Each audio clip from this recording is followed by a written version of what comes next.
Hello everyone, welcome back to my channel. তো finally 2 মাস পর সব ল্যাদ কাটিয়ে আমি একটা রমজান ব্লগ এডিট করে পোস্ট করার টাইম পেয়েছি।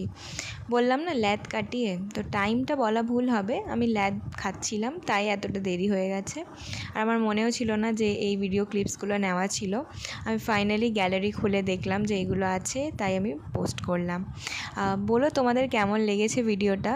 জানি অনেকটা লেট হয়ে গিয়েছে, আর এতটা লেট ব্লগস দেখতে কারোরই ভালো লাগে না। যাই হোক, ওই দিন না একটু স্পেশাল অ্যারেঞ্জমেন্টস হয়েছিল, জানি না কেন এতটা হয় না আমাদের বাড়িতে। সাধারণত হয়, মানে রোজ হয় না, একদিন দুদিন স্পেশালি হয়, তো সেরকমই একদিনের ব্লগ ছিল। আর এটা একটু লাস্টের দিকের একটা ডে ছিল রমজানের, তাই হয়তো এতগুলো অ্যারেঞ্জমেন্টস হয়েছিল। যারা নন মুসলিম আমার ভিডিওস দেখেন তারা জানবেন যে আপনাদেরও পুজোর সময়, যখন পুজো আসছে এই টাইমটাই ভালো। আমাদেরও ওরকম, যখন রমজানটা আসে বা মিডিলের দিকে থাকে তখনও ভালো লাগে, বাট যখন ওই শেষের দিকে চলে আসে তখন মনে হয় এবার ঈদ চলে আসবে আর সব এনজয়মেন্ট, সব এক্সাইটমেন্ট আবার সেই নর্মাল হয়ে যাবে। তো ওরকমই আমাদেরও ফিল হয়।